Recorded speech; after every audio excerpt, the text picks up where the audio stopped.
तर सगळे सोयऱ्यांच्या अधिसूचनेची अंमलबजावणी करा, नाहीतर टांगा पलटी करू, असं जरांगे पाटील यांनी म्हटलंय. माझ्या नादी लागू नका, मनोज जरांगे पाटलांनी हा इशारा दिलाय.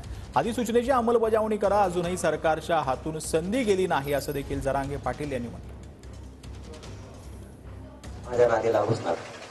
आणखीन विषयाने असले सगळ्या सोयऱ्याची अंमलबजावणी करा, नाही तर तुमच्या टांगेच पलटी करणार आहे मी. याबाई माझ्या मराठ्यांचं वाटोळं करायला निघणाराला मी कधीच सोडत नाही. मग तो पक्षाचा पंच असो, ते काँग्रेस असो, नाही तिकडे राष्ट्रवादी असो, नाही ते शिवसेना असो, नाही ते भाजप असो, नेता मराठ्याच्या आरक्षणाच्या विरोधात बोलला की मी वाजीलाच. माझी आता चौकशी लावली. आता 10% आरक्षण मला घे म्हणते. मी जर घेतलं समजा मग चांगलं, आणि नाही म्हणलो मी याला मध्ये टाक.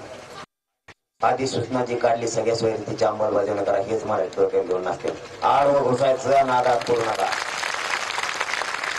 तुमच्या हातातून संधी गेलेली नाही, सावध व्हा.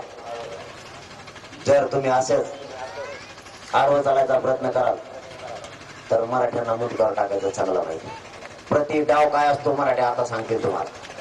आणखीन तरी माझ्या नादाला लागायचा प्रयत्न करू नका. तुम्ही गलत जागेवर घेतला, मला खेळायची चूक करू नका.